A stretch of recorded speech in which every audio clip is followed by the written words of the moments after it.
Hello, all of you. So, welcome to the 11th lecture of business studies. So, let me start with the revision. Last class में तो हमने देखा था कि principal क्या है, तो principle is an fundamental truth, एक फंडामेंटल ट्रुथ है जो काय पे बेस्ड है, that is the causes and effect relationship पे बेस्ड है. फिर मैनेजमेंट प्रिंसिपल क्या होता है, तो मैनेजमेंट प्रिंसिपल क्या है, तो management principle is the that is the management principle is the guideline at which it help the manager do two things. Number one, for the decision making, and number two, for the behavior. तो decision making और behaviour के लिए manager की जो help करता है, ऐसी guideline को हम बोलते हैं मैनेजमेंट प्रिंसिपल. करेक्ट. फिर अपन ने देखा कि एक ब्रॉड और जनरल गाइडलाइन है. What is the difference between the management principle and pure science? तो हमने देखा it is a very flexible, जबकि वो क्या होती है, रिजिड होती है. इट इन्वॉल्व द क्रिएटिविटी, यहाँ क्रिएटिविटी है, और वहाँ पर भाई एब्सोल्यूट है, वो स्टैटिक है. और यहाँ पर required change according to the environment, वहाँ पर चेंज नहीं होता. ये देख लिया था हमने. फिर उसके बाद नेक्स्ट है मैनेजमेंट प्रिंसिपल और मैनेजमेंट टेक्निक में डिफरेंस देखा था. इसमें हमने देखा था कि भाई these are the guidelines for managerial action, manager के लिए. और ये क्या है, दैट इज द मेथड और प्रोसीजर, है ना, मेथड और प्रोसीजर. ठीक है, involve the series of steps. फिर मैनेजमेंट प्रिंसिपल फ्लेक्सिबल होते हैं और वो रिजिड होते हैं टेक्निक्स. फिर हमने देखा कि भाई प्रिंसिपल और वैल्यूज में क्या डिफरेंस है, तो ये भी अपन ने लास्ट क्लास में देख लिया था कि भाई मैनेजमेंट जो है एक प्रकार की गाइडलाइन है, जबकि वो एक प्रकार का रूल्स हैं कि जो भी व्यक्ति सोसाइटी में रहता है उसको कैसा बिहेव करना चाहिए, दैट इज द रूल्स. फिर उसके बाद यहाँ पर टेक्निकल इन नेचर, ये टेक्निकल नेचर के हैं और वो एथिकल नेचर के हैं. यहाँ पर insist to fulfil the values as well as ethics for the society, जबकि वो सोसाइटी के लिए ही है. फिर अपन ने कुछ फीचर्स देखे थे. भाई पहला अपन ने देखा था कि ये जो मैनेजमेंट प्रिंसिपल है, they are applicable to the universe, ये दैट इज द परवेसिव है, पूरे यूनिवर्स में अप्लाई होते हैं. ऑल टाइप ऑफ ऑर्गेनाइजेशन हो, डिग्री में भी vary, sometime these principle are highly applied, sometime it में भी उतने हाईली लोएस्ट अप्लाइड. ठीक है. जनरल गाइडलाइन है, तो गाइडलाइन फॉर द एक्शन, और ये किसके लिए गाइडलाइन, मैनेजर के लिए, सर मैनेजर के लिए गाइडलाइन है. And it is not a readymade solution, it is just a guideline. Readymade solution नहीं देता, it is just a guideline, ये आपको गाइडलाइन प्रोवाइड करता है. फिर evolutionary nature, it is not formed over a night, it is formed over a period of time. भाई experience हुआ, फिर कई सारे ऑर्गेनाइजेशन ने अडॉप्ट किया, देन इट विल. फ्लेक्सिबिलिटी होती है कि भाई कॉमन रेडीमेड नहीं है और आप इसको चेंज कर सकते हैं. करेक्ट. आप अपने एनवायरनमेंट के हिसाब से, अपने बिहेवियर के हिसाब से, एम्प्लॉयज के हिसाब से आप इसमें चेंजेस ला सकते हैं. बिहेवियर इन नेचर, तो ये एम्प्लॉयर एम्प्लॉय की रिलेशनशिप को आपस में ज़्यादा बेहतर बनाता है, तो इसलिए इसको बिहेवियर नेचर भी कहते हैं. अभी अपन देखेंगे एक एक करके, जब प्रिंसिपल देखेंगे तो कुछ प्रिंसिपल ऐसे भी हैं जो एम्प्लॉयर एम्प्लॉय की रिलेशनशिप को बेहतर बनाने के काम में आते हैं. ये देख लिया था, सिर्फ रिवीजन कर रहे हैं. Based on the causes and effect relationship, cause और इफेक्ट रिलेशनशिप पे बेस्ड है. और कंटिंजेंट फंक्शन है, depend upon the organisation to organisation, depend करते हैं नेचर साइज के अकॉर्डिंग. तो ये अपन ने देख लिया था फीचर्स. अब आ रहे हैं हम इम्पोर्टेंस पे, that is the importance of management principle. अब देखिए मैनेजमेंट प्रिंसिपल के इम्पोर्टेंस के बारे में बात करें, या कोई भी ऐसी चीज जिसमें हम देख रहे हैं, कोई भी ऐसा सेंटेंस, कोई भी ऐसी लाइन अगर क्वेश्चन में पूछी जा रही है जिसमें मैनेजमेंट प्रिंसिपल की तारीफ हो रही है, जिसमें मैनेजमेंट प्रिंसिपल के बारे में कुछ बोला जा रहा है, तो उस केस में इम्पोर्टेंस आएगा, importance of the management principal.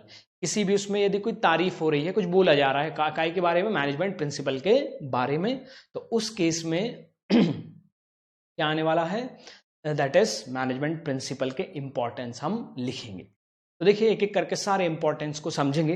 तो पहला इंपॉर्टेंस क्या है, पहले पॉइंट पढ़ते हैं, उसको समझेंगे और उसके बाद उसकी रीडिंग करेंगे, मार्किंग करेंगे. तो देखिए providing manager with an useful, तो ये मैनेजर के लिए यूजफुल है. और किस चीज के लिए यूजफुल है भाई, insight into reality. Insight into reality, insight into reality का मतलब है कि जो आपने कोई सपना देखा, सपना मतलब कोई आपने एक गोल बनाया है, कोई ऑब्जेक्ट बनाया कि आपको ये अचीव करना है, और उसके अचीवमेंट के लिए ये प्रिंसिपल आपको हेल्प करते हैं। उसके अचीवमेंट के लिए कि भाई आपने एक टारगेट बनाया है कि इतना प्रोडक्शन करना है या इतना सेल करना है, एक टारगेट बनाया, तो उस टारगेट को अचीव करने में हेल्प करेगा मैनेजमेंट प्रिंसिपल्स। ठीक है, तो हमको पता है कि ये मैनेजमेंट प्रिंसिपल क्या है। तो सबसे पहले तो इसकी डेफिनेशन ही इस पॉइंट में आएगी। ये एक प्रकार की गाइडलाइन है जो मैनेजर के बिहेवियर और इसके अलावा दो चीजें हैं, याद रखिए। एक तो कौन कौन सी चीजें हैं, एक तो मैनेजर के बिहेवियर के लिए काम में आती है नंबर 1, और नंबर 2 किस काम में आती है भाई, मैनेजर के डिसीजन मेकिंग के लिए। तो मैनेजर के बिहेवियर और मैनेजर के डिसीजन मेकिंग के लिए ये काम में आती है। तो पहले तो इसको लिख देना है, और उसके बाद फिर याद रखिए, These principles always improve the knowledge, ability, skill of the manager. Manager की इसको नॉलेज को बढ़ाते हैं, स्किल को बढ़ाते हैं, जिसकी वजह से एक मैनेजर जो उसने ऑब्जेक्टिव बनाया कंपनी के लिए, जो उसने गोल बनाया है, उसको वो क्या कर पाता है, अचीव कर पाता है। करेक्ट, उसको वो क्या कर पाता है, अचीव कर पाता है। तो that is called useful for insight into reality. तो देखिए एक बार पढ़ते हैं। Management principle act as a guideline. ये एक प्रकार की क्या है, गाइडलाइन है सर, किसके लिए, मैनेजर के लिए। सो दिस प्रिंसिपल, इससे क्या होने वाला है, improve knowledge, ability, understanding. Correct, तो इंप्रूव होने वाला है knowledge, ability, understanding of the manager from the various managerial situation. These these principles help the manager to learn, ध्यान दीजिए, learn from their mistakes। तो ये प्रिंसिपल आपको आपकी मिस्टेक यदि कुछ हुई है तो उन मिस्टेक से आपको क्या सीखना चाहिए, ये प्रिंसिपल बताएंगे। तो इट इज अ गाइड। अब ध्यान दीजिए, बड़ा इंपॉर्टेंट चीज यहां आ रही है, ये वो है कि ये प्रिंसिपल मैनेजर को सही समय पर सही डिसीजन लेना सिखाएंगे। सही समय पर सही डिसीजन लेना सिखाएंगे। क्लियर? तो that is the principle guide the manager, guide करेंगे right decision at a right time. तो सही डिसीजन सही समय पर ये मैनेजर को लेना सिखाएंगे। क्लियर हुआ? तो providing manager that is with a useful insight into reality, insight से रियलिटी में। फिर उसके बाद optimum utilisation of resources. Optimum utilisation of resource, भाई कैसे होगा ऑप्टिमम यूटिलाइजेशन? एक्चुअल में रिसोर्स, हम दो चीजों को रिसोर्स कहते हैं यहाँ पे मैनेजमेंट में, या आपका जो बिजनेस स्टडी सब्जेक्ट है उसमें दो चीजों को रिसोर्स कहा जाता है। One is called material, material में सभी चीजें आती है, even that is a raw material, that is a machinery, ये सब आएगा। और दूसरा है मैन। मैन एंड मटेरियल दोनों को बेहतर तरीके से इस्तेमाल करना, उसको हम बोलेंगे optimum utilisation of resources. Correct, man और मटेरियल को बेहतर तरीके से। अब बेहतर तरीके से मतलब क्या? तो बेहतर तरीके से मतलब होता है scientifically as well as systematically, scientifically as well as systematically. अब ये दोनों चीजें बहुत इंपॉर्टेंट हैं। क्यों? क्योंकि भाई अगर आप किसी भी चीज को साइंटिफिकली यूज करेंगे, अभी अपन देखेंगे कुछ साइंटिफिक प्रिंसिपल दिए हुए हैं वहां पे, तो उसके अकॉर्डिंग यूज करेंगे, कुछ सिस्टमैटिक तरीके से इस्तेमाल करेंगे, तो वेस्टेज नहीं होगा। क्लियर? तो मैनेजमेंट प्रिंसिपल का ये दूसरा इंपॉर्टेंस है कि जब आप इनको फॉलो करते हो अपने ऑर्गेनाइजेशन में, तो आपके जो रिसोर्स हैं, जो मटेरियल है, जो मैन है, उसका बेहतर इस्तेमाल होना शुरू हो जाता है, उसका बेहतर इस्तेमाल होना शुरू हो जाता है। क्लियर? तो देखिए लिखा हुआ है, the management principle insist the planned activity and the systematic organization of man and material। ध्यान दीजिए कौन कौन से रिसोर्स है, मैन और मटेरियल का systematic organisation, systematic even scientific भी। तो प्रिंसिपल आर डिजाइन्ड, इस तरह से डिजाइन किए गए हैं to get the maximum benefit from the human effort and other resources, ताकि हम ह्यूमन एफर्ट का as well as other resources का ज़्यादा से ज़्यादा बेहतर से बेहतर इस्तेमाल कर सके। क्लियर हुआ, समझ में आया? अब एक एग्जाम्पल दिया है यहाँ पर, साइंटिफिक प्रिंसिपल है, ये कहता है, एक साइंटिफिक प्रिंसिपल है एक्चुअल में, करेक्ट, साइंटिफिक प्रिंसिपल है मोशन स्टडी। मोशन स्टडी या टाइम स्टडी भी हम उसका एक पार्ट है, तो हम बोल सकते हैं अभी आगे जाके हम डिटेल में पढ़ने वाले। उसके अकॉर्डिंग ये है भाई, जब आप कोई एक्टिविटी कर रहे हैं, एक्टिविटी मतलब कोई भी काम कर रहे हैं, जैसे आप बुक्स उठा के एक जगह से दूसरी जगह रख रहे हैं या कोई और काम कर रहे हैं, तो जब आप इस तरह का कोई काम कर रहे हैं तो उन्होंने कहा कि भाई आप इसको काम को केयरफुली ऑब्जर्व करिए, और इस काम में कुछ ऐसे मूव होंगे, कुछ ऐसे मूवमेंट होंगे जो वेस्टफुल होंगे, जो क्या होंगे, वेस्टफुल होंगे। उन वेस्टफुल मूवमेंट को हटाना है। जैसे मैं आपको एक एग्जांपल देता हूं तो क्लैरिटी आएगी कि भाई जैसे कोई भी गाड़ी रिपेयरिंग के लिए हम ले जाते हैं, सर्विसिंग के लिए ले जाते हैं, तो आप देखते हैं कि जैसे मान के चलिए यदि टूल बॉक्स नीचे रखा हुआ है ना, टूल बॉक्स जो है नीचे रखा हुआ है और या दूर रखा हुआ है थोड़ा, तो क्या होगा कि वो जो मैकेनिक है जो सर्विसिंग कर रहा है उसको बार बार टूल बॉक्स के लिए मूव करना पड़ेगा। मतलब अगर गाड़ी जैसे वो इतने ऊपर उठा लेते हैं, उसके बाद फिर मूव करेंगे, बार बार उठाएंगे जाएंगे, तो ये क्या है कि भी वेस्टफुल है। यदि स्टूल पे उनके बाजू में ही टूल बॉक्स रख दिया जाए तो ये मूवमेंट जो है, ये बार बार उठना फिर वापस बैठना, ये मूवमेंट कम हो जाएगा, तो ये वेस्टफुल मूवमेंट है। इससे क्या होगा कि ह्यूमन रिसोर्स का बेहतर इस्तेमाल हो पाएगा। तो यही अपन अभी पढ़ेंगे, टाइम एंड मोशन स्टडीज जो है आगे, वो यही बताता है कि ये जो वेस्टफुल मूवमेंट है ये नहीं होना चाहिए। क्लियर? तो यहाँ पे कि भाई ऑप्टिमम यूटिलाइजेशन ऑफ रिसोर्सेस होना चाहिए। क्लियर, समझ में आया? तो यहाँ पर the principle suggest that cut down the wasteful movement, जो भी वेस्टफुल मूवमेंट है उनको कट करना, and setting up the standard time, हर एक चीज का एक स्टैंडर्ड टाइम फिक्स कर देना, saving the time, energy and effort, जिससे आपका टाइम, आपकी एनर्जी और एफर्ट भी सेव होंगे, और जिसकी वजह से मैक्सिमम यूटिलाइजेशन ऑफ रिसोर्स का बेहतर इस्तेमाल हो। क्लियर हुआ? तो अपन को दोनों में कुछ कुछ पॉइंट लिखना है, तो पहले अपन सेकंड वाले में लिखते हैं। इसमें सबसे पहले पॉइंट नंबर 1 कि भाई रिसोर्स का मतलब क्या है। तो रिसोर्स का मतलब man and material, man and material का यूज करना, man and material, number 1। Number 2, यहां पर आपको एग्जाम्पल लिखना है, that is the cut down wasteful movement,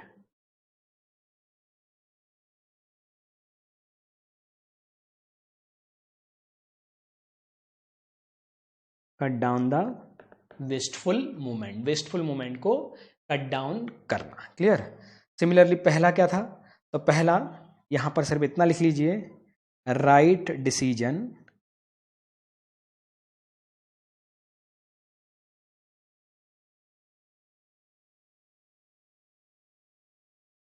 eight right time, right decision eight right time.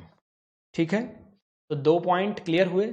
सबसे पहला क्या है, दैट इज द प्रोवाइडिंग, क्या है भाई पहला point number 1, that is the providing manager insight into reality, और दूसरा पॉइंट क्या है, ऑप्टिमम यूटिलाइजेशन ऑफ रिसोर्सेस।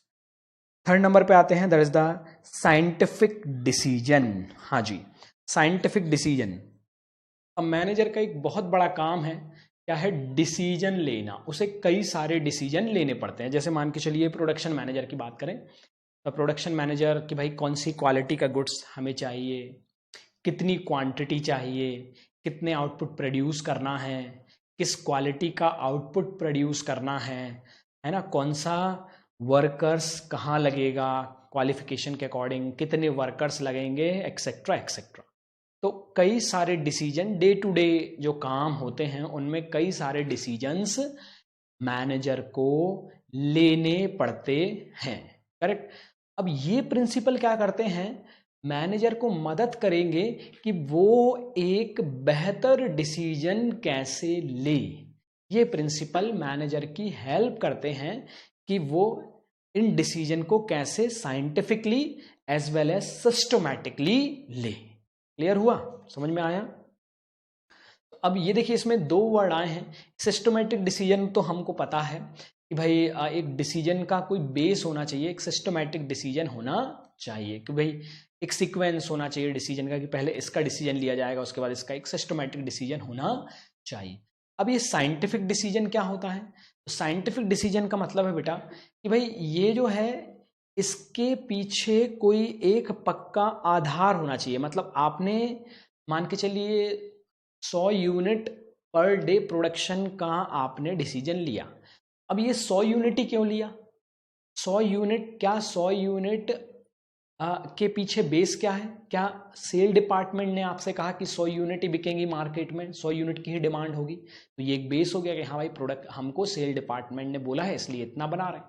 तो मतलब अपने मन से तुक्के से कुछ भी डिसीजन नहीं लेना, but there is an certain base, certain आधार, एक आधार कार्ड नहीं, आधार, समझ रहे हैं?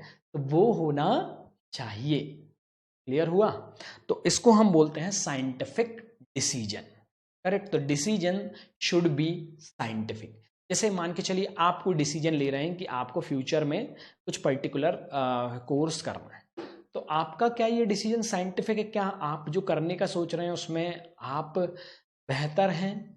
क्या आप जो उसमें अभी तक जो आपने अपने आप को जज किया है तो आपका रिजल्ट उस चीज़ में बहुत अच्छा आया है क्या? इस तरह के यदि कुछ बेस आपके पास है तो ही आपका decision.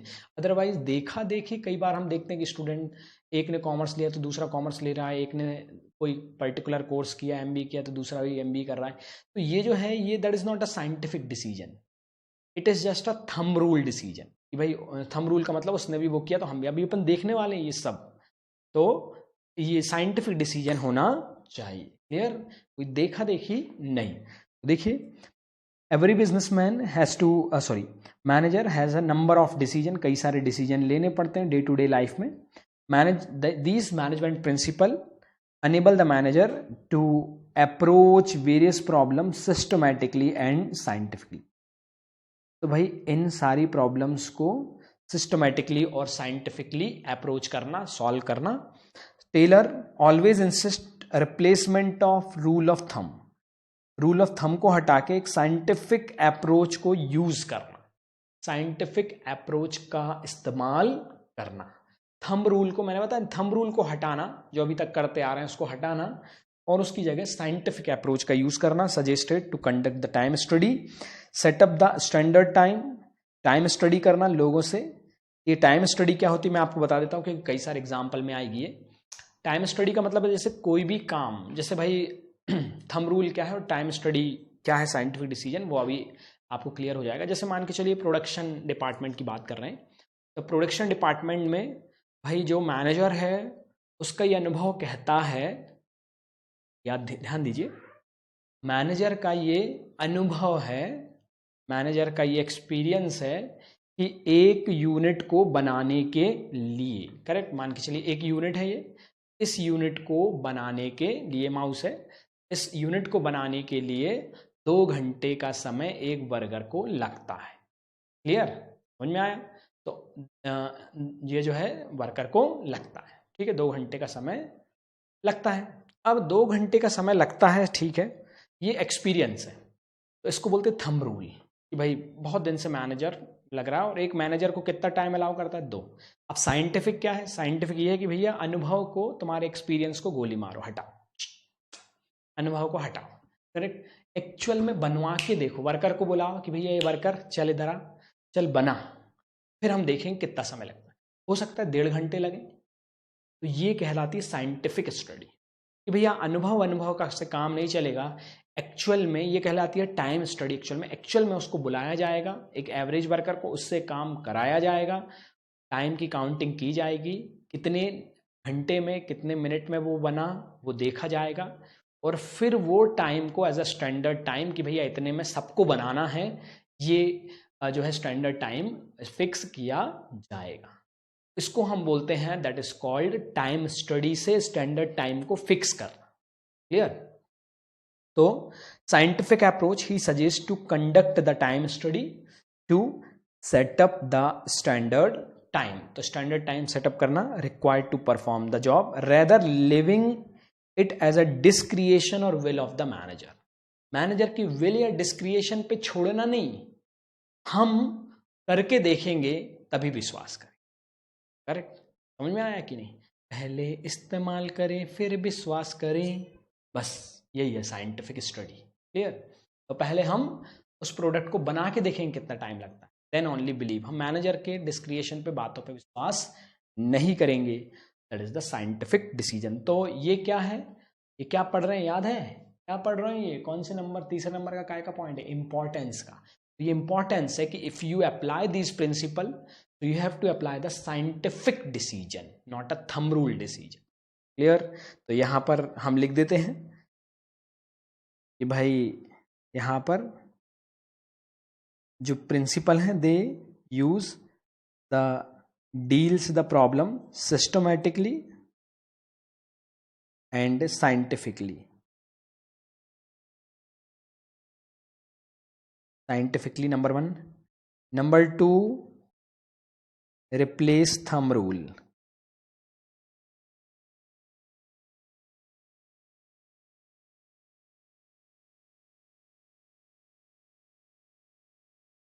Replace thumb rule. And number 3, use time study.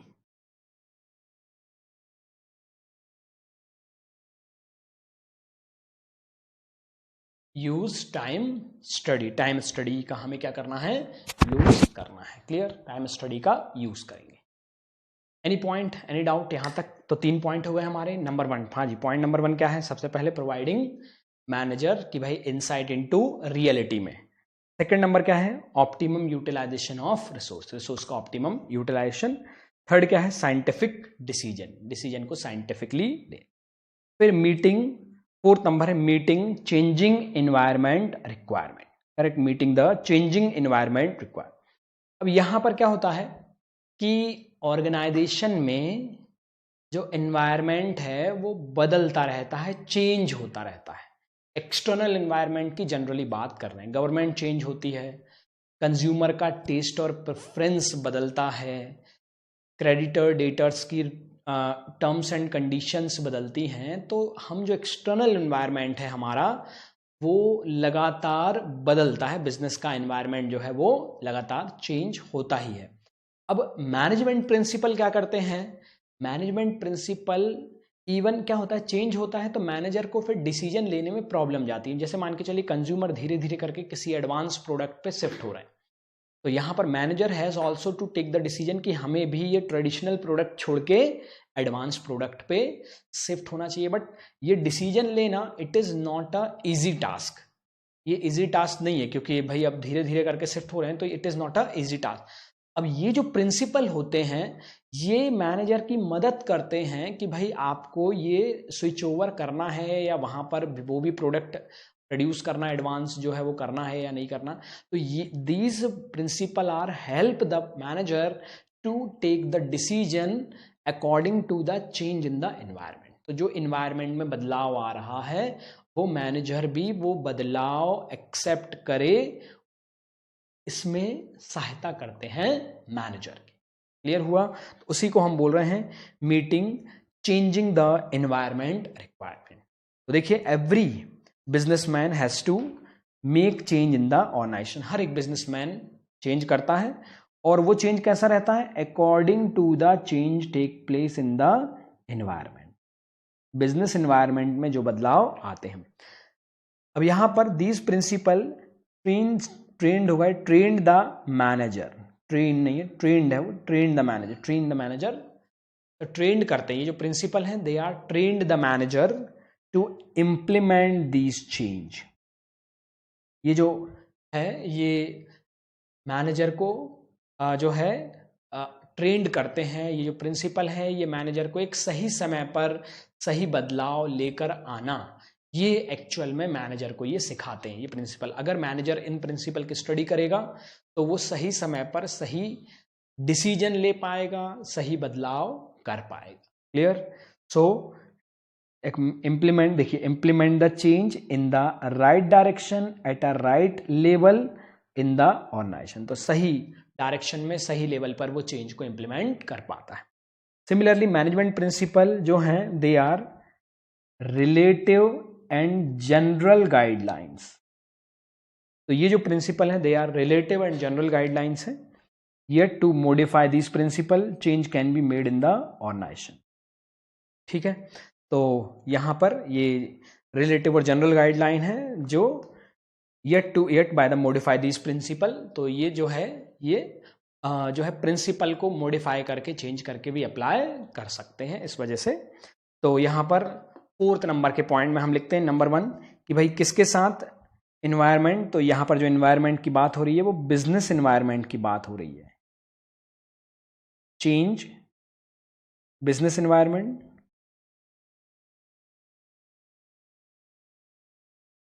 Business environment की बात हो रही है। और क्या करना, इंप्लीमेंट करना, यहां पर इंप्लीमेंट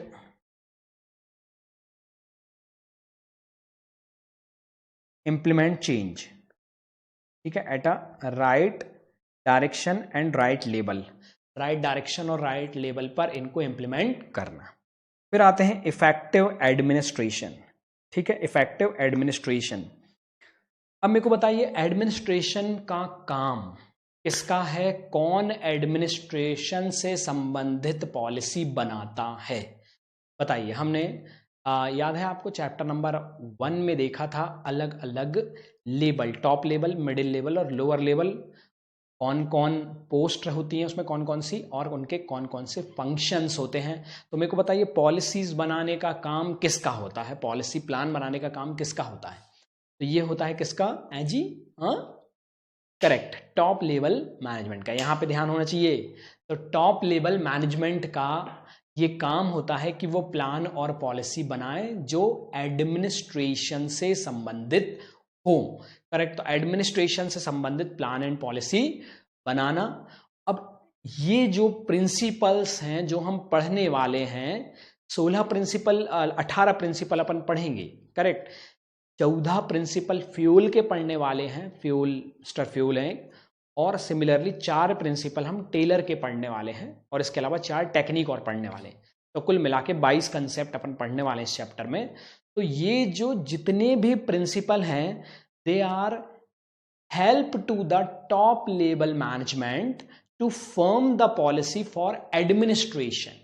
करेक्ट, तो ये सारे के सारे प्रिंसिपल, ये सारी की सारी टेक्निक्स मदद करती हैं, किसकी मदद कर रही हैं, टॉप लेवल मैनेजमेंट की मदद कर रही हैं पॉलिसी बनाने में जो कि एडमिनिस्ट्रेशन से संबंधित हैं। तो यहां पर यदि हम यानी टॉप लेवल मैनेजमेंट यानी मैं यदि किसी कंपनी का डायरेक्टर हूं तो मैं जो पॉलिसी बनाऊंगा उसमें यदि मैं इन सब प्रिंसिपल की मदद लेता हूं एडमिनिस्ट्रेशन से संबंधित पॉलिसी बनाने में, तो मेरी जो एडमिनिस्ट्रेशन की पॉलिसी बनेगी दे आर वेरी इफेक्टिव, क्योंकि मैंने इनकी मदद ली है। क्लियर, तो देखिए लिखा हुआ है administration is a function of, इसका फंक्शन है भाई टॉप लेवल मैनेजमेंट का काम है ये जो है बड़े बड़े लोगों का काम है टॉप लेवल मैनेजमेंट का। So in the function the major plan and policies are formed, कई सारी पॉलिसी है और प्लान्स फॉर्म होते हैं। सो प्रिंसिपल क्या करते हैं, principle act as a guideline देते हैं, गाइडलाइन देंगे किससे संबंधित, ताकि आप एडमिनिस्ट्रेटिव पॉलिसीज बना सको, सिस्टमैटिक वर्किंग कर सको ऑर्गेनाइजेशन में। क्लियर हुआ, तो याद रखिए कि भाई ये प्रिंसिपल टॉप लेवल मैनेजमेंट को गाइडलाइन प्रोवाइड करेंगे, क्या प्रोवाइड करेंगे, गाइडलाइन प्रोवाइड करेंगे, ताकि जो है ताकि ये जो पॉलिसी बनाई हुई है they are a very effective, ताकि वो इफेक्टिव पॉलिसी बनाई जा सके। सिमिलरली एग्जाम्पल दिया है जैसे principle of unity of command है, एक स्केलर चेन है, एक यूनिटी ऑफ डायरेक्शन, इन सबका पता चलेगा आपको। जैसे मान के चलिए यूनिटी ऑफ कमांड है, तो यूनिटी ऑफ कमांड क्या है, तो ये एक प्रिंसिपल है यूनिटी ऑफ कमांड, इसके बारे में बताता हूं तो आपको ये समझ में आ जाएगा। यूनिटी ऑफ कमांड क्या कहता है कि आपको जो है एक बॉस से ही ऑर्डर मिलना चाहिए। एम्प्लॉयज जो हैं, वर्कर जो हैं, उनका एक ही बॉस रहेगा, वो ही उनको ऑर्डर देगा। ठीक है, that is called unity of command. मतलब जो कमांड देगा उसमें यूनिटी होना चाहिए, वो एक ही। इससे होता क्या है, इससे काम बेहतर तरीके से होता है। क्यों? क्योंकि जैसे मान के चलिए यदि 2 बॉस होंगे तो वो एम्प्लॉय जो है ना, वो एम्प्लॉय कई बार एक्सक्यूज करेगा कि भाई मैं सपोज ए और बी 2 बॉस हैं, तो एम्प्लॉय बोलेगा कि ए बॉस का काम कर रहा था, बी यदि कोई काम देगा तो बोलेगा ए का काम कर रहा था, और ए काम देगा तो बोलेगा बी का काम कर रहा था। इसके तो यहाँ पर there is an excuse. Clear? तो इस तरह से एक ही बॉस से ऑर्डर मिलना, that is called unity of command. तो ये क्या है, ये एडमिनिस्ट्रेशन में हेल्प कर रहा है कि एक ही बॉस ऑर्डर देगा तो उसको मानना ही पड़ेगा। ठीक है, फिर उसके पास कोई एक्सक्यूज नहीं है। और भी कई सारे इसके बेनिफिट है जो अपन आगे पढ़ने वाले हैं। तो ये एक जस्ट एग्जांपल बताया मैंने आपको, ऐसे ही स्केलर चेन का भी एग्जांपल है, यूनिटी ऑफ डायरेक्शन का भी एग्जांपल है। Correct lead to a systematic smooth functioning as a unity of command, as a unity of command, various avoid the confusion of more boss, unity of direction effort, all the employee in the common direction, scalar change is the systematic flow of information. So all these principles definitely bring a effective and efficient administration. अभी इनके बारे में थोड़ा सा आप बहुत ज़्यादा tension नहीं लेना है। ये जो यहाँ पर जो एग्जाम्पल इन्होंने दिए हैं, यूनिटी ऑफ कमांड के एग्जाम्पल लिख दे, दैट इज सफिशिएंट। जब अपन ये प्रिंसिपल पढ़ लेंगे तो आपको क्लियर हो जाएंगे, कोई दिक्कत नहीं है। ठीक है, हाँ जी। तो इफेक्टिव इसमें अपन लिख देते हैं कि भाई ये किसका काम है, तो ये है टॉप लेवल मैनेजमेंट का काम है ये, नंबर 1। नंबर 2, ये गाइडलाइन है, principle guideline for policy of administration, और एग्जाम्पल है unity of command, unity of command. तो ये 3-4 पॉइंट इसमें अपने को याद रखने। क्लियर? आगे बढ़े। चलिए, तो fulfil social responsibility, social responsibility को फुलफिल करना। अब भाई ये सोशल रिस्पॉन्सिबिलिटी क्या होती है? सोशल रिस्पॉन्सिबिलिटी को फुलफिल करना, सोशल रिस्पॉन्सिबिलिटी याद है आपको? One of the object of management in chapter number 1। भूल गए? कौन कौन से 3 होते थे objective? Main heading 3 object. Number 1 organisational object, number 2 social object, number 3 personal object, है ना? ऑर्गेनाइजेशन में 3 थे, जीपीएस, ग्रोथ, सर्वाइवल, प्रॉफिट। इसमें सोशल में सोसाइटी के बेनिफिट के लिए जो भी काम, और पर्सनल में एम्प्लॉयज के बेनिफिट के लिए यदि कोई भी काम कर रहे हैं तो। अब यहाँ पे सोसाइटी के बेनिफिट के लिए, सोसाइटी के रिस्पॉन्सिबिलिटी, सोसाइटी को हैप्पी करने के लिए, भले ही आप वहाँ पर किसी को जॉब भी दे रहे हैं तो भी आप सोसाइटी का भला कर रहे हैं, आप सही वेजेस दे रहे हैं तब भी आप सोसाइटी का भला कर रहे हैं। तो इस तरह से यहाँ पर क्या होता है कि ये जो सारे प्रिंसिपल्स हैं, इसमें कुछ प्रिंसिपल ऐसे भी हैं, ये जो सारे प्रिंसिपल हैं, ध्यान से सुनिए, इनमें कुछ प्रिंसिपल ऐसे भी हैं जिन प्रिंसिपल को सोसाइटी की चिंता है, जिन प्रिंसिपल को सोसाइटी की चिंता है कि भाई सोसाइटी जो है वो बेहतर होनी चाहिए, वो अच्छी होनी चाहिए, सोसाइटी के इम्प्रूवमेंट के लिए बिजनेस ने काम करना चाहिए। क्लियर? तो यदि आप ये प्रिंसिपल फॉलो करते हैं तो ऑटोमेटिकली आप अपनी जो सोशल रिस्पॉन्सिबिलिटीज हैं, जो सोसाइटी के संबंध में आपके उत्तरदायित्व हैं, उन उत्तरदायित्व को आप बेहतर तरीके से जो है क्या कर सकते हैं, उनका निर्वाह कर सकते हैं और अच्छे तरीके से उनको फॉलो कर सकते हैं। क्लियर? देखिए क्या लिखा हुआ, एक बार पढ़ें अपन।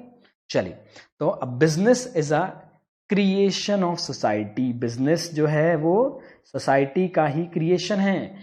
Make use the resources of the society, और ये सोसाइटी के रिसोर्स को ही इस्तेमाल करते हैं बिजनेस में। सोसाइटी के रिसोर्स, स्पेशली ह्यूमन रिसोर्स, भाई एम्प्लॉय कहाँ से आते हैं? सोसाइटी से ही तो आते हैं ना, तो सोसाइटी के रिसोर्स हैं, ठीक है। So it do something for the society by performing the social responsibility. Now management principle not only guideline for achieving the organizational object but also guide of the manager to perform social response। तो ये जो principle है ये सिर्फ manager को profit कमाना ही नहीं सिखाते, ये अपनी सामाजिक जिम्मेदारियों को, सोशल रिस्पॉन्सिबिलिटी को फुलफिल करना भी सिखाते हैं। क्लियर हुआ? समझ में आया कि भाई this principle also guide the manager to perform the social responsibility. This principle, how to earn the profit, how to make the maximum profit, ये तो बता ही रहे हैं, साथ ही साथ सोसाइटी की जिम्मेदारियों को भी बेहतर तरीके से निभाना, सोसाइटी को ज़्यादा अच्छे तरीके से कैसे हम ऑफरिंग कर सकें, ये भी ये प्रिंसिपल सिखा रहे हैं। जैसे एक प्रिंसिपल का एग्जाम्पल उन्होंने दिया है, that is the principle of fair remuneration. Principal of fair remuneration मतलब एक सही रेम्युनरेशन, एक सही सैलरी, एक सही वेजेस हमारे हर एम्प्लॉय को मिलना चाहिए। उसको बोल रहे हैं सही मतलब एडुकेट, पर्याप्त वेतन, पर्याप्त मजदूरी, एडुकेट सैलरी, एडुकेट वेजेस हर एक एम्प्लॉय को मिलना चाहिए। That is called principle of remuneration. और यदि आप ऐसा करते हैं तो आप क्या कर रहे हैं? सोसाइटी का भला कर रहे हैं, क्योंकि वो एम्प्लॉय जो है वो सोसाइटी में है, ठीक है, सोसाइटी को बिलोंग करता है। तो याद रखिए, इसमें सबसे पहले हम लिख देते हैं नंबर 1 पे कि भाई आप यूज कर रहे हैं रिसोर्सेज ऑफ सोसाइटी, इसलिए आपकी जिम्मेदारी है, इससे समझ जाना है कि रिसोर्स ऑफ सोसाइटी यूज कर रहे हैं। और कौन है resource of society? Human being is the resources of society. Human being जो है वो सोसाइटी का रिसोर्स है। तो भाई ये जो प्रिंसिपल है गाइड करते हैं,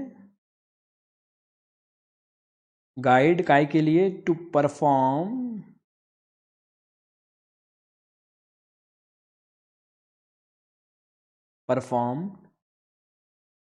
सोशल रिस्पॉन्सिबिलिटी।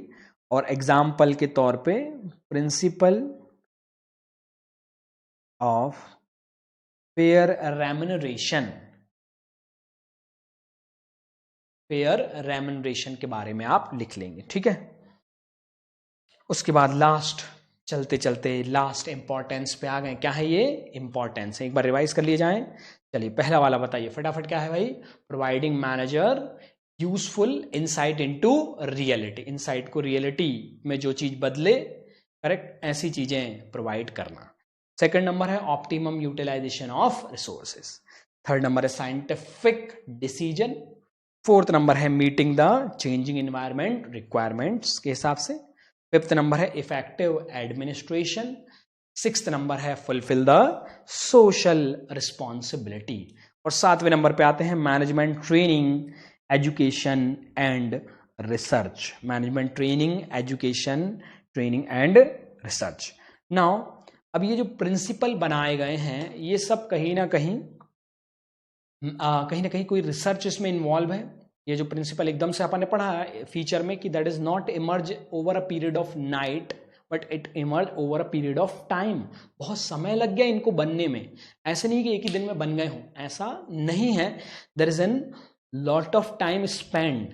तो मैनेजमेंट, अब यहाँ पर क्या होता है कि जब कोई मैनेजर ये प्रिंसिपल को फॉलो करता है, इनको सीखता है, इनको अपनी लाइफ में उतारता है, ये प्रिंसिपल्स को जब कोई मैनेजर ऐसा करता है तो हम कह सकते हैं कि भाई वो जो मैनेजर है वो कहीं ना कहीं उसको कोई नई चीज सीखने को मिल रही है, उसका एजुकेशन मिल रहा है, कोई रिसर्च वो कर रहा है, कोई ट्रेनिंग वो कर रहा है। मतलब ऑटोमेटिकली मैनेजर में डेवलपमेंट होना शुरू हो जाता है यदि वो क्या करता है, इन प्रिंसिपल को फॉलो करता है। तो यदि वो इन प्रिंसिपल को फॉलो करता है तो ऑटोमेटिकली उसमें कई प्रकार से इंप्रूवमेंट होना शुरू हो जाता है। Clear?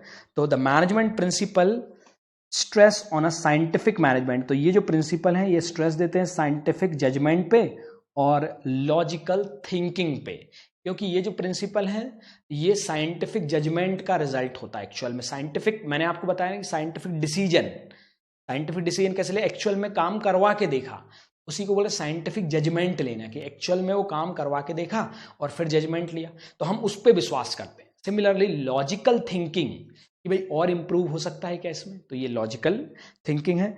As a result principle are based on, तो ये जो प्रिंसिपल है काय पे बेस्ड है, doing research and development of the management. So as these principle provide organised body of knowledge to perform research work and generate more and more knowledge. Correct? तो more and more knowledge generate करते हैं जो in principle पे काम करता है, जो in principle को अपने ऑर्गेनाइजेशन में फॉलो करता है, automatically the person get the more and more knowledge. Clear? They have provide new idea, imaginations, ये इमेजिनेशन और फॉर रिसर्च एंड डेवलपमेंट के लिए। So this management are at a core of management theory, the act is based on the management training and education. Clear?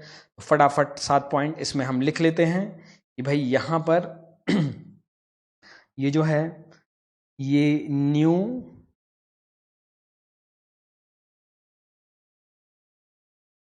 Idea, imagination provide करता है। ठीक है? इसके अलावा core management theories is also provided. हाँ जी, तो पॉइंट पूरे हो गए 7, है ना? कौन कौन से हैं फटाफट एक बार रिवाइज करें। सबसे पहले आपने देखा that is the providing manager as a useful inside into reality, providing managers with the useful inside into reality, फिर ऑप्टिमम यूटिलाइजेशन ऑफ रिसोर्सेज, फिर scientific decisions, then meeting of changing environment requirement, फिर effective administration, fulfill the social responsibility और management training, education and research. Clear? तो ये अपन ने देखी। उसके बाद अब हम शुरू कर रहे हैं प्रिंसिपल्स। तो प्रिंसिपल अपन स्टार्ट कर रहे हैं, तो मैं आपको, हम 2 प्रकार के प्रिंसिपल यहां पर पढ़ने वाले हैं। ठीक है? एक तो फ्यूल साहब के प्रिंसिपल हैं और एक टेलर साहब के प्रिंसिपल हैं। तो ये 2 को अपन बहुत डिटेल्ड में एक एक करके पढ़ेंगे। दैट इज फ्यूल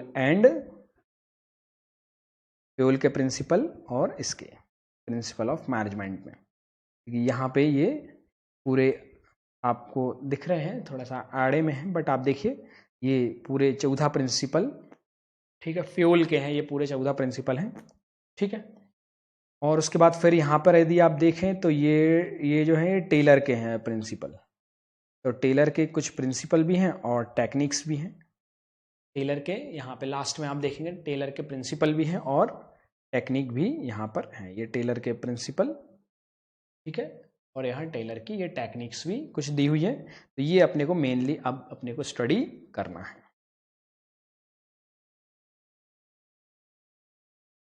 ठीक है? तो चलिए सबसे पहले that is FW Taylor, actual में इनका नाम। तो FW टेलर, देखिए मैं आपको इनका अगर होगा मेरे पास तो फोटो भी, चैप्टर 2,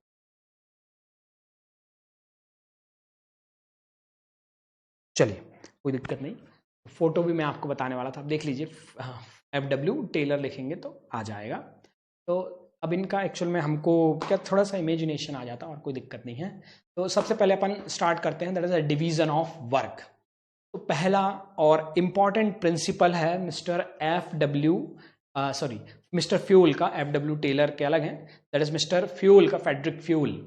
तो इनका प्रिंसिपल है, सबसे पहला है that is a division of work. अब देखिए जितने भी प्रिंसिपल हम पढ़ने वाले हैं, टोटल नंबर आप देखिए कि कम से कम हम 14 प्रिंसिपल पढ़ेंगे। हर एक प्रिंसिपल में हम 3 चीजों को पढ़ने वाले हैं, है ना। मेनली 3 चीजें हर प्रिंसिपल में आप देखेंगे, हर प्रिंसिपल में रहेगी, और इन्हीं 3 चीजों से संबंधित क्वेश्चंस भी आते हैं। एक उसका पूरा डिटेल्ड मीनिंग, ठीक है, और उसमें हम क्या क्या लिखने वाले हैं। एक तो पूरा डिटेल्ड मीनिंग हम पढ़ने वाले हैं, नंबर 1। नंबर 2, हम उसके क्या पॉजिटिव इम्पैक्ट, यदि वो प्रिंसिपल ऑर्गेनाइजेशन में अप्लाई होता है तो उसके कौन कौन से पॉजिटिव इम्पैक्ट पड़ते हैं ऑर्गेनाइजेशन पे, ये देखेंगे। और थर्ड, यदि उसका वायलेशन होता है तो उसके कंसिक्वेंस क्या होंगे, उसमें क्या दिक्कतें आएंगी ऑर्गेनाइजेशन को, वो तो कौन कौन से 3 चीजें। नंबर 1, उसका मीनिंग, पूरा मीनिंग पढ़ने वाले हैं, ठीक है। नंबर 2, पॉजिटिव इंपैक्ट क्या होगा उसका, तो पॉजिटिव इंपैक्ट देखने वाले हैं यहाँ पे। नंबर 3, यदि वायलेशन होता है तब क्या होगा। तो ये 3 चीजों को हम बड़ा डिटेल्ड में देखेंगे। ज्यादातर केस स्टडी ये वायलेशन वाले पार्ट से आती है कि भाई देखिए क्वेश्चन कैसे आते हैं, केस स्टडी सिंपल पूछते हैं, डायरेक्ट पूछते हैं तो डिवीजन ऑफ वर्क प्रिंसिपल को एक्सप्लेन करिए, ऐसा आता है, या उसके पॉजिटिव इंपैक्ट बताइए, या उसके वायलेशन होगा तब क्या होगा। केस स्टडी में ज्यादातर क्या होगा, केस स्टडी में आपको केस स्टडी में वायलेशन की कुछ केसेस बना के दे देंगे, वायलेशन के कुछ केसेस बना के दे देंगे, भाई ये ऐसे ऐसे डिवीजन ऑफ वर्क, इस तरह से डिवीजन नहीं हो पा रहा है, काम नहीं हो पा रहा है, वायलेशन हो रहा है, तो अब उसके कंसिक्वेंस क्या होंगे। मतलब इनडायरेक्टली देखिए, पहले आपको उस केस स्टडी में ये पहचानना पड़ेगा कि कौन सा प्रिंसिपल वायलेट हो रहा है, पहली चीज। और जैसे ही आप ये प्रिंसिपल पहचानेंगे तो उसके फिर कंसिक्वेंस आपसे पूछे जाएंगे कि उसके वायलेशन के जो हो रहा है उसके कंसिक्वेंस क्या है। आपको ये क्वेश्चन में बताया नहीं जाएगा कि कौन सा प्रिंसिपल वायलेट हो रहा है, ठीक है। आपको ये क्या करना है, पहचानना है। आपको पूरी केस स्टडी में ये पहचानना है कि कौन सा प्रिंसिपल वायलेट। अब कैसे पहचानेंगे, तो इस मीनिंग से कि भाई आप देखेंगे ये मीनिंग यदि फॉलो नहीं हो रहा, इससे संबंधित कुछ चीजें हैं जो फॉलो नहीं हो रही हैं, तो फिर अपन समझ जाएंगे कि भाई वायलेशन हो रहा है, या फिर उसके कंसिक्वेंस अपने को दिख रहे हैं उसके अंदर, तो फिर अपन पहचान जाएंगे, ठीक है। तो चलिए, डिवीजन ऑफ वर्क क्या कहता है। डिवीजन ऑफ वर्क बड़ा ही सिंपल सा, बड़ा ही आसान प्रिंसिपल है मिस्टर फ्यूल का। ये क्या कहता है, ये कहता है कि भाई यदि कोई बहुत बड़ा काम है, यदि कोई एक बहुत बड़ा काम है, तो उस बड़े काम को हम क्या करेंगे, सबसे पहले हम उसे छोटे छोटे कामों में डिवाइड कर देंगे। उस बड़े काम को हम छोटे छोटे कामों में डिवाइड कर देंगे, ठीक है। एक कोई होल वर्क है, ह्यूज वर्क है, then we divide the whole work into the small task और स्मॉल यूनिट्स, ठीक, नंबर 1। नंबर 2, अब ये होल काम जो है ये किसी एक बंदे को देने के बजाय, यदि ये होल काम एक बंदे को दे रहे हैं तो एक बंदे को नहीं देंगे, भाई इसको मत दो, क्या करना है, छोटे छोटे काम जो है अनेक बंदों को दे दो, छोटे छोटे काम अनेक बंदों को दे दो। क्लियर हुआ, समझ में आया। तो फर्स्ट ऑफ ऑल हम क्या करने वाले हैं, we divide the whole work into small parts, ठीक है। Small parts, small units, small task, इनमें हम डिवाइड कर देंगे। फिर डिवाइड करके हम एक काम पूरे को ना देके हम उसे अनेक अनेक लोगों में डिवाइड कर देंगे, ठीक है। We divide it into number of persons, ठीक। अब ये जो नंबर ऑफ पर्सन को डिवाइड किया है, ये according to their qualification, according to their experience हम डिवाइड करेंगे, according to their qualification, according to their experience, according to their capability. जैसे मान के चलिए कि भाई ये एक काम है, ये वाला जो है ये एक काम है। अब ये काम एक सपोज एक चार्टर्ड अकाउंटेंट कर सकता है, ठीक है। तो now the person will be appointed as a chartered accountant according to the qualification. Similarly अगर ये वाला काम है, ये वाला काम, ये वाला काम एक कंपनी सेक्रेटरी कर सकता है, तो this person should be company secretary according to the qualification, according to the experience and capabilities हम ये डिवाइड कर देंगे। क्लियर हुआ, समझ में आया। और हम यहां पर एक बहुत अच्छी बात यह है कि अब क्या होगा, इससे होने क्या वाला है, इससे होने वाला है कि जब कोई एक बंदा इसी काम को बार बार करेगा, ठीक है, जब कोई एक बंदा इसी काम को बार बार करेगा तो उसमें स्पेशलाइजेशन आ जाएगा। उसमें क्या आ जाएगा? Specialisation. The person will become specialist. वो बंदा क्या बन जाएगा? स्पेशलिस्ट बन जाएगा। और स्पेशलिस्ट बनने के बाद उसकी इफिशियंसी कई गुना बढ़ जाएगी, जिसका हमें क्या मिलने वाला है? फायदा मिलने वाला है। तो the person become expert and specialist by doing again and again such work. Correct. और फ्यूल ने एक और बहुत अच्छी चीज बोली है कि भाई ये कोई फिजिकल काम के लिए नहीं है, it also involve managerial as well as technical work. Managerial मतलब डिसीजन लेने का काम भी। यदि कोई बंदा डिसीजन लेने का काम बार बार कर रहा है तो he is an expert to take the decision, to consider all the factor and take the decision. तो इन्होंने एक चीज बहुत अच्छी जोड़ी है कि it is not involve only physical work but it is involve managerial as well as technical work also. हाँ जी, चलिए एक बार फिर से रिवाइज करते हैं। तो सबसे पहले देखिए, that is the whole work is divided into small part. Number one, the whole work is divided into small part, number one, so that the whole work is not assigned to a one person but it is allotted to the many persons, different persons. Number two, correct, so it is not allotted to the one person but it is allotted to many persons. Number three, so that the people get specialist in them. Number three, according to their qualification, capabilities and experience. According to their qualification, experience and capabilities. And number four, when the person do that work again and again, so the person become expert in that, so that the person become expert in that. And number five, it not only the physical work but also the technical and managerial work. Clear? तो ये 5 चीजें आपको इसमें लिखनी पड़ेंगी। चलिए तो एक बार रीड करते हैं अपन। देखिए, that is according to this principle, the whole work is divided into small task. सबसे पहले पूरे काम को, होल वर्क को आप स्मॉल स्मॉल टास्क में क्या कर दो? डिवाइड कर दो। Units, instant of assigning the whole work, that is one person, one task और unit should be assign to the one person. तो पूरा काम एक को देने की जगह जो आपने छोटे छोटे टास्क में उनको डिवाइड किया है, तो हर एक टास्क एक अलग व्यक्ति को असाइन करो according to their capability, qualification and experience. उसकी कैपेबिलिटी के अकॉर्डिंग, उसके क्वालिफिकेशन, उसके एक्सपीरियंस के मुताबिक। तो where the person is performing a part of the job again and again, when the person is performing part, some task is again and again, then it become perfect and specialist. Perfect हो जाएंगे और क्या आ जाने वाला है? Specialisation आ जाने वाला है। is doing and efficiency level will be improved. That or important thing, not only the factory work, that is not only the factory work but technical and managerial work also. Not only the factory work but technical as well as managerials. So skill job should also divided into small event. अब इसके positive impact क्या होंगे? तो पहला तो अपन ने देखा क्या आने वाला है? स्पेशलाइजेशन आने वाला है। ऑटोमेटिक आएगा। जब वो व्यक्ति वो काम बार बार 1000 बार करेगा तो द पर्सन बिकम स्पेशलिस्ट।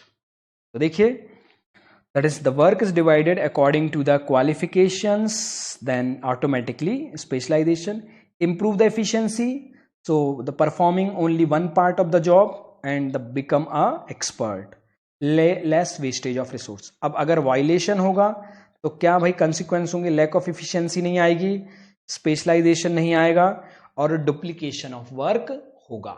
ठीक है, डुप्लीकेशन ऑफ वर्क होगा। क्लियर? चलिए, अब ये कुछ क्वेश्चंस हैं, इनके आंसर करना है आपको। आंसर लिखे हुए वहां पे but you have to read it carefully and answer these question. ठीक है, पहले आपको करना है, पॉज करिए और आंसर करिए। वैसे तो लिखे हुए बट आपको वो क्लियर हो रहा है कि नहीं, मतलब एक्चुअल में जो कंसेप्ट पढ़ रहे हैं। जैसे देखिए, पहला कंसेप्ट पढ़ रहे हैं, in a company there are 4 department, finance department, marketing, production and human resource. Identify the principle of management used in the company. When the company divide the work divide the department. So companies use the division of work. Clear? बिल्कुल simple है. Second देखिए, in which principle of fuel Taylor technique, ये आगे पढ़ने वाले हैं इसका question, इसका आंसर यदि अभी नहीं भी समझ में आए तो कोई दिक्कत नहीं, क्योंकि टेलर की टेक्निक अपन पढ़ेंगे एक, दैट इज फंक्शनल फॉरमैनशिप है. फंक्शनल फॉरमैनशिप मतलब फॉरमैन जो होते हैं उनको अलग अलग फंक्शन, उनके बांटो, मतलब डिवीजन ऑफ वर्क करो, तो वो सिमिलर है यहाँ पे. अब देखिए, the production manager of the that is beta limited have a special care and interest. देखिए ध्यान दीजिए, टुक द स्पेशल केयर और interest and ability of his subordinate. तो अपने जो सबॉर्डिनेट हैं उनकी स्पेशल केयर करना, करेक्ट, स्पेशल केयर करना, उनकी एबिलिटी, उनके इंटरेस्ट के हिसाब से उनको काम दिया जा रहा है, while distributing the work among them. तो उनकी केयर करना, special care of their interest, special care of their ability, qualification, education, experience, इनके हिसाब से लोगों को काम देना. क्लियर? तो he was of the firms opinion that the worker should give one work again and again so that it will become expert. देखिए साफ साफ पूरी डेफिनेशन ही वो डिवीजन ऑफ वर्क की यहां पर लिख रहे हैं. ठीक है. So one day he took a round of his department. अब यहां तक जो है एक केस हो गया, यहां तक है ना. ठीक है. अब थोड़ा आगे से हो सकता है कि आपको क्लियर ना हो, क्योंकि एक और कंसेप्ट इन्वॉल्व है, बट ठीक है, पहले पढ़ते हैं और फिर मैं आपको उसके बारे में इंट्रोडक्शन दूंगा. ठीक.